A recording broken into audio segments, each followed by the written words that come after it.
Welcome. I'm sorry I can't be with you personally. This is DJ Shannahan, your WQA President for 2020-2021. I wanted to thank the PWQA board and Greg Reinecke for the invite to speak with you today. I have a lot to cover, and I know you have your time is valuable, so I will knock this out as quickly as I can. I sure look forward to seeing each of you at our live event, which is still being planned for April 27th through 29th in Las Vegas. We just concluded a fantastic virtual mid-year leadership conference. I'm sure many of you were there. What an exciting list of events. Kicked off, the welcome reception was a lot of fun. Virtual bingo, having a cocktail together, a lot of fun. The sessions, I think, were really extremely well attended. I was very impressed to see over 300 people, including staffers, had registered for mid-year this year. I believe that's about twice what we typically run. So I think the idea of a virtual event and certainly having group discounts for larger companies helped, because we had several companies that showed up in force, and we really appreciate everyone being there. The topics and the sessions that we had were phenomenal. Of course, we had Curtis Dubé from the U.S. Chamber of Commerce give us a real nice economic outlook in what they're looking at with the impacts of COVID and the recovery and what we all can expect in the future. We also had a phenomenal presentation on diversity, equity, and inclusion from Kendall Wright. I'm sure if you were there, you felt the same way I did, that, what a privilege it was to have him speak with us and to learn from somebody that truly has knocked these boundaries down and understands how much stronger we all can be when we work together. Of course, we unveiled the WQRF contaminant occurrence map, which I'm sure many of us are already trying to figure out how we can use in our businesses. That's going to be very helpful. And I hope you enjoyed the town hall as much as I did. It's the second year I've been able to join you for a town hall. And that's basically a live Q&A session where you get to fire away. And by gosh, I hope we've got the right answers that you're looking for. That was a lot of fun. And again, virtual bingo. Who didn't enjoy that? Of course, capped all off with the WQRF function the last night, which was the wine tasting from Adelsheim. What a treat. And hopefully it was the fundraiser that WQRF had envisioned. Really happy to see almost 100 attendees at this year's dealer section meeting. But I had a question, and I wish we could be together live so that I could see a show of hands. But I was really wondering how many of the almost 100 attendees at that dealer section were really dealers. I saw a lot of people that were WQA staffers, and I saw a lot of people that were manufacturer suppliers. So my guess is we still have some work to do on getting our message out about engagement. And really, if you've listened to anything that I've been saying since I took the gavel back in April, that's really my big push for this year is engagement. And what are we going to do to get primarily our dealer leaders better engaged in our association? So we have some ideas. I think that seeing over almost 100 attendees at dealer section is very positive. I think the leadership is great, but we still have more to do. And if you have not heard about the new LEAD program, that is a program that we developed specifically to try and get more young dealers and new faces involved in the leadership of our association. So if you'd like more information about that, certainly feel free to reach out to staff or reach out to me personally, and I'll be happy to take you through our leadership engagement and development initiative. So we also have some really exciting things that we're about to unveil, including the RO Market Trend Report. We've been doing the tank and valve report. Those of you on the manufacturer supplier side know that's a great value you get from your association. We are going to be able to do that for ROs so that you'll know where you stack up in your market share for the drinking water space, specifically with ROs. And that really will be a nice benefit for our manufacturer supplier members. We have another great benefit that's coming for our dealer members, and that's going to be our business operations benchmarking report, where we're going to look at things like how you stack up on staffing, marketing, benefits, things like that I think really will be able to help us all. we are going to need your input. For both of these reports to have any true meaning, we need your input. So if you are a manufacturer supplier, we need you to give us your numbers on a regular basis. And if you are a dealer member, we need you to turn in your information when the time comes. You should have already gotten a survey that asked you if you were interested in participating in this business operations benchmarking report. And if so, how many dealerships would you be reporting for, and so forth. Very important, great member benefits that we want to be sure you all take advantage of. I want to talk to you a little bit about some of the other really wonderful initiatives that your association is undertaking now to bring value to our members.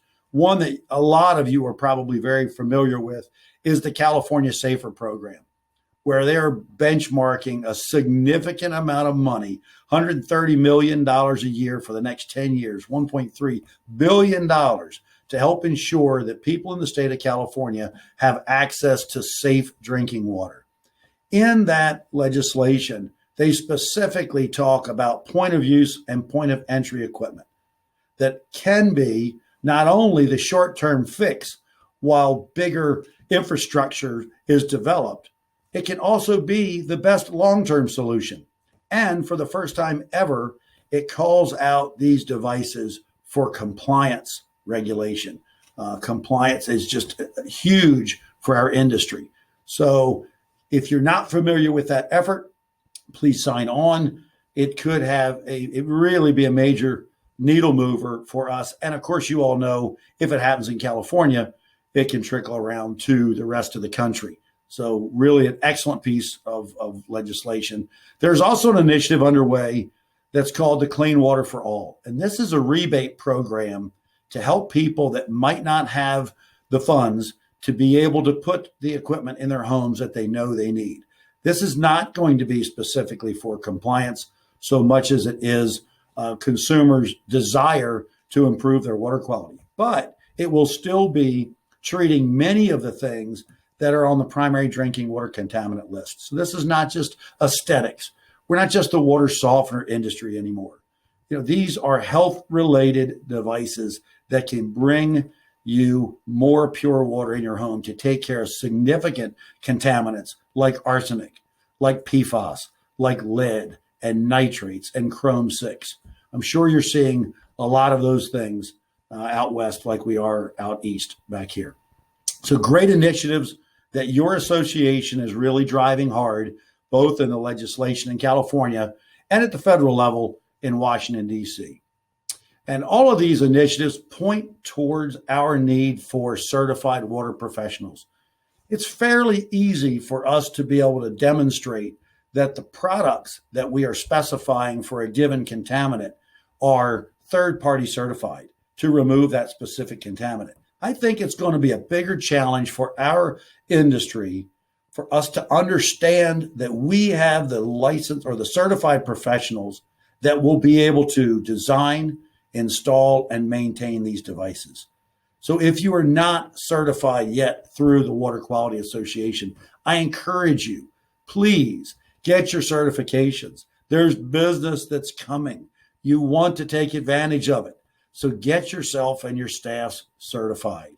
And you can go to WQA.org/ProfCert, short for professional certification, to learn about the many different certifications and even continuing education that we have available through the Water Quality Association. Also want to announce we have a brand new consumer-facing website called betterwatertoday.org. Many of you have already seen the website, and we're getting great feedback on it. So please take time to check it out and refer your clients to it. Although it is posted, obviously, and hosted by the Water Quality Association, it is a direct-to-consumer website designed to answer their most basic questions. We are not going to make them CWSs after they visit this website. But by golly, they're going to be much better educated to ask the right questions when you come out to see them. So please take a look at it. Again, betterwatertoday.org. So I wanted to talk to you a little bit about managing in a pandemic. And I kind of talked about this at the opening session before Curtis DeBay came on and spoke. And I just want to share, I'm sure you all have dealt with the same challenges that I have in my dealerships. But this is just an unbelievably unprecedented time because of COVID-19. The world's been impacted like no other event in my lifetime. We've seen some terrible things and we've seen some really great things, but this has impacted literally every person on the face of the earth. So we've had to reprioritize our goals like you have. We had to put profits aside for safety because there's nothing more important than making sure that our employees stay safe.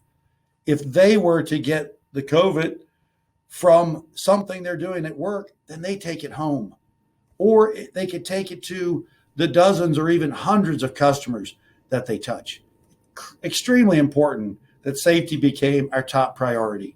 And I know in California and many of the West Coast states, you feel the same way with the lockdowns and so forth, the precautions that have been taken. Very important that we look at safety as our top priority there. We've all learned to work virtually.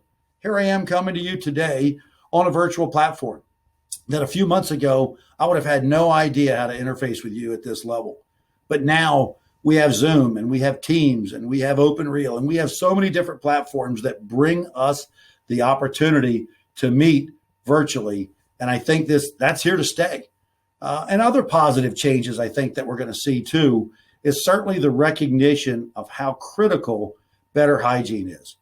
Wash your hands more, for gosh sake. The wearing of a mask, especially if you're prone to sneezing or anything like that, I think that's here to stay. So I think there's going to be some positives that will come from COVID. You, like I, were forced into several no-win decisions. If we reacted too harshly, we could be out of business. And I'm sure some dealers are out of business because of the impacts of what COVID did when you can't get in a home to do what we do for a living every day. If you don't react severely enough, somebody gets sick. And now you're subject to not only all of the fallout from that, but even potential litigation for not following the proper safety protocols. So we just had to make the decisions that we felt were best for our organizations and try and minimize the risk to everyone that we were around. And I'm sure that you all felt the same thing that we did. The other thing we had to try and figure out is, what are we going to do if somebody tests positive? How are we going to react to that if we have somebody in our own organization that tests positive? And all of the protocols that have to be developed to be sure we're prepared for that and we minimize that impact. A lot of this really was available to you, to the members of the Water Quality Association, through our WQA website in a special section specifically for coronavirus.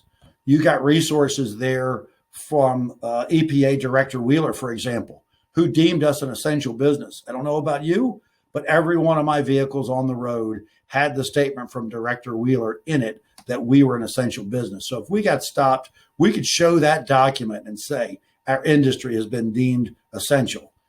Very helpful document. There was numerous other things that we could look at on WQA's coronavirus section of the website, including what was the latest from the World Health Organization? What was the latest from the CDC? What should we know and be aware of, even state by state, of how we should be reacting and where the closures were and how that would impact how we do our jobs? I mean, let's face it, Q2 was probably a bust for all of us. We had a PPP loan, something that we've never seen before, that thankfully for us small business owners probably saved the day. It allowed us to continue paying people even if they weren't coming to work, because that was favorable over layoffs and unemployment.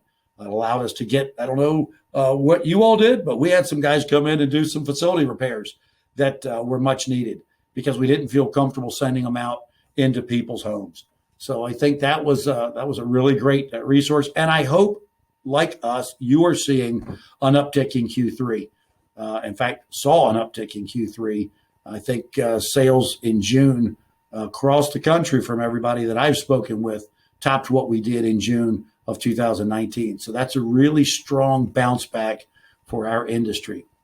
I think also the power of collaboration was something that was really seen here. And so we had an opportunity to tap into the collective intelligence of not only people that you work with on a regular basis, but also other professionals throughout the association and throughout this industry. That's one of the great things about WQA. We're not brand specific.